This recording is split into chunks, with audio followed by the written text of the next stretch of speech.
El 29 de junio conmemoramos a San Pedro y a San Pablo, pilares fundamentales de la Madre Iglesia Católica. Son pilares porque Pedro fue el sucesor de nuestro Señor Jesucristo y esa sucesión que se llama sucesión apostólica, porque viene desde la herencia del Señor, llega a Francisco, al Papa Francisco hoy en día. Y eso es lo que nosotros denominamos el papado. Y a San Pablo. ¿Por qué a San Pablo? Porque él fue, después de una conversión, después de atacar, se convierte en el evangelizador más grande. Y hay que recordar que casi el 80% del Nuevo Testamento es escrito bajo inspiración del Espíritu Santo por San Pablo. Pedro lógicamente también tiene sus escritos, pero se podría considerar a Pablo como una persona llena de sabiduría en la construcción de la Madre Iglesia Católica. Y al decir que son los pilares fundamentales, nosotros debemos evaluar con esta festividad cuáles son los pilares fundamentales en nuestra vida. Es decir, si nosotros amamos a la Santísima Virgen María, debemos seguir los ejemplos de la Virgen María. Si nosotros somos verdaderamente creyentes en el Señor, debemos seguir el ejemplo del Señor. No podemos ser contradictorios a sus enseñanzas. Si yo quiero mucho a la Santísima Virgen María, debo tener su templanza, su buena educación, su espiritualidad, su fe. Si hacemos todo lo contrario, no tenemos nada. Por eso evaluemos cuáles son nuestros pilares fundamentales. ¿O están las cosas del mundo todavía? ¿O nuestros pilares fundamentales son las enseñanzas de la Madre Iglesia Católica? Para hablar de Pedro y hablar de Pablo es algo muy difícil. Difícil porque tiene mucho contenido, es un análisis muy profundo. Por eso solamente doy los versículos que da la Madre Iglesia Católica para la enseñanza, en primer lugar, de San Pedro. Y está en Hechos de los Apóstoles, capítulo 3, versículo 1 al 10, donde nos muestra cómo Pedro, en compañía de su gran amigo Juan, el discípulo amado, van al templo de Jerusalén y entran por la puerta La Hermosa. La puerta se llama así, La Hermosa, también se llama la puerta de la misericordia, porque era la puerta principal, es decir, significa puerta principal. Entonces, cuando ustedes entren a la catedral o a alguna iglesia, cuando entren por esa puerta, pueden decir, estamos entrando en la puerta del amor del Señor, en la puerta de la misericordia del Señor, porque estamos entrando a ese encuentro profundo con el Señor. Y allí se encuentra con una persona lisiada, ¿sí? Y sobre todo a las 3 de la tarde, recordemos siempre las 3 de la tarde, 3, el número del misterio, el número en la hora en que el Señor se entregó por nosotros. Y allí pues le piden limosna, y al pedirle limosna el Señor, Pedro, con la enseñanza del Señor, únicamente dice una bella frase: no tengo ni oro ni plata, pero te voy a dar lo que tengo. En el nombre de Jesucristo Nazareno, levántate y camina. Ora por esa persona, ora. Y esta persona queda sana. Y de ahí nace la bandera del Vaticano. Oro, amarillo, plata, blanca. Entonces, amarilla y blanca son la bandera del pontificado del día del Papa, porque este día también es el día del Papa. Hay que orar mucho siempre en este momento por el Papa Francisco. Y de allí, ¿qué quiere decir toda esa situación? El poder de la oración.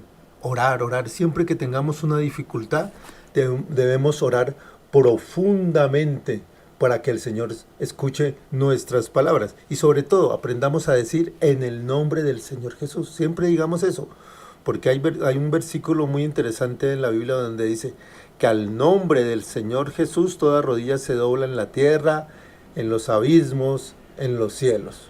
En la carta del apóstol San Pablo a los Gálatas, capítulo 1, del 11 al 20, Pablo nos narra su situación, porque narra que era muy estudioso de la palabra del Señor, pero él perseguía, mataba quería matar a todos los que creían en el Señor. Y ustedes ya saben la conversión que él tuvo de manera profunda. A él le tocó defenderse mucho porque todo el mundo le tenía miedo por lo malo que había sido. Por eso él llega en un momento y dice: pero Dios me había elegido desde el seno de mi madre y por su gracia me llamó. Es decir, lo nombró como un instrumento de Dios. Hay que orar por los instrumentos de Dios, los que son escogidos desde el vientre de la madre. Esos instrumentos que el Señor le dice: desde el vientre de tu madre serás bendecido y serás mi instrumento. Por eso hay que orar siempre. Y esos instrumentos más adelante se pueden convertir en guías espirituales toda su vida. O también se pueden convertir en religiosos, en sacerdotes. Por eso hay que orar mucho también por el vientre de una madre, ¿sí? Respetar a una mujer en embarazo. Orar siempre los padres, orar antes de tener un hijo, al pensar tener un hijo, porque desde allí, desde el vientre de la madre, empiezan las bendiciones. Ahí Pablo nos enseña algo muy importante: hay que orar mucho, porque a veces nosotros como seres humanos nacemos con muchos problemas emocionales, muchos conflictos, pero eso nace desde la misma bendición o maldición que existe desde el vientre de la madre. Pero de allí, lógicamente, también estamos hablando de San Pablo. Él se defiende, él dice: sí, fui muy malo, pero se convirtió verdaderamente hacia los caminos del Señor. Ahí es otra pregunta: ¿tenemos una verdadera conversión cuando conocemos al Señor de corazón? Y del Santo Evangelio según San Juan, capítulo 21, del 15 al 19, el Señor le dice a Pedro: Simón, hijo de Juan, ¿me amas más que estos? Y se lo hace 3 veces, la pregunta se la hace 3 veces, recordando que, pues Pedro lo negó 3 veces. Pedro, teniendo al Señor cerca y viendo todos los milagros, lo negó 3 veces. Por eso el Señor le pregunta también 3 veces si verdaderamente lo ama. Y esa es la pregunta que nosotros también debemos hacernos.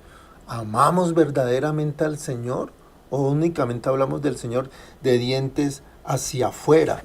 Y más adelante hay una bella frase que les dice el Señor: cuando eras joven, tú mismo te ceñías la ropa e ibas a donde querías, pero cuando seas viejo extenderás los brazos y otros ceñirán y te llevarán a donde no quieras. ¿Qué quiere decir eso? La enseñanza. Uno, respetar siempre a los ancianos y también formar nuestro camino espiritual. Tarde o temprano nosotros vamos a ser ancianos y ojalá tengamos una ancianidad bonita, agradable, y debemos estar en las cosas del Señor. Miren, los que han tenido abuelos o personas de avanzada edad, hay que ayudarlos a vestir, hay que ayudarlos a bañar, y a veces podemos llegar a ese estado.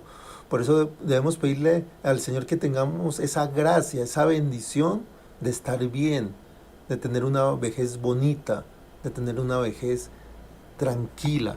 Eso es lo que nos está enseñando, tener ese verdadero amor. También tenemos la lectura de los Hechos de los Apóstoles, capítulo 12, del versículo 1 al 11, en el momento en que Pedro es arrestado. Y ahí nos muestra esa relación tan bonita con el Señor, con Dios. Era tan bonita que en esos versículos nos narra en el momento en que está en la cárcel, pero lo saca un ángel lo saca. ¿Y cómo serán las personas que creían tanto en el ángel de Pedro, que cuando fueron a tocar, cuando Pedro salió de la cárcel con la ayuda del ángel y se fue donde estaban los otros discípulos escondidos, tocaron la puerta y uno desde adentro dijo: no, debe ser el ángel de Pedro que necesita algo, ¿sí? Esa confianza. Miren, Pedro amaba tanto las cosas del Señor que él le dio ese ángel de protector.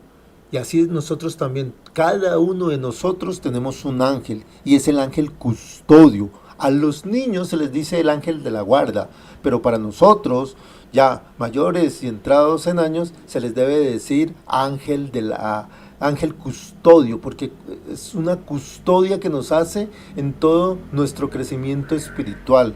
Entonces, nosotros debemos hablar con el ángel custodio, no confundirlo con la angelología y que los ángeles, no, ángel custodio. Nosotros solamente debemos creer en 3 arcángeles, San Miguel, San Rafael y San Gabriel. Y ellos siempre nos van a ayudar por la ayuda del Señor. Pero cada uno de nosotros, desde que nacemos hasta que morimos, tenemos un ángel custodio, el cual debemos respetar y con el cual también debemos hablar constantemente. Y recordemos que San Pedro muere crucificado y muere boca abajo, ¿sí? Con la cruz inversa, que es algo muy curioso donde siempre se dice que es una cruz satánica cuando ven una cruz patas arriba, y no, es la cruz de Pedro, ¿sí? Porque él murió de esa manera, él no quiso morir crucificado igual que Jesucristo, por eso pidió que invirtieran la cruz. Por eso también es necesario estudiar todos esos significados.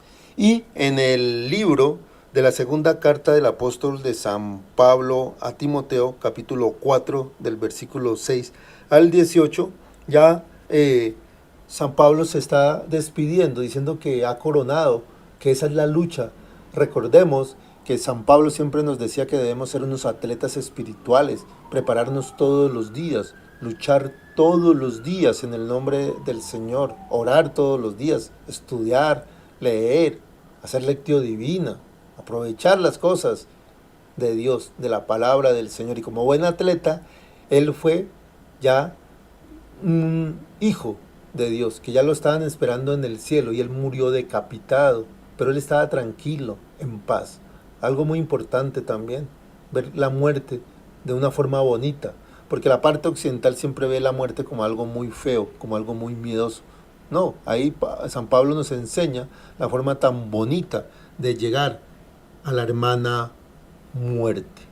Por eso con esta celebración debemos reflexionar mucho. ¿Cómo estamos? ¿Tenemos verdaderos fundamentos en el Señor? ¿Cuáles son nuestros principales pilares en la fe del Señor? Como San Pablo, ¿hemos tenido una verdadera conversión en los caminos del Señor o todavía nos dejamos dominar por el mundo? También, ¿hemos sido como Pedro? ¿Hemos negado a Dios en algún momento y le hemos pedido perdón? Esa es la evaluación. Son muchas evaluaciones que debemos tener. ¿Qué tanto amamos a la Madre Iglesia Católica? ¿Qué tanto la apoyamos? Porque a veces hablamos de la iglesia, hablamos de los sacerdotes, hablamos de los líderes espirituales, pero nunca los apoyamos. Nuestra Madre Iglesia Católica en todo su contexto necesita apoyo, necesita oración. Y sobre todo, ¿cómo está nuestra oración? ¿La estamos haciendo con fuerza, con dedicación? Pidámosle al Espíritu Santo y aprendamos de San Pedro y de San Pablo.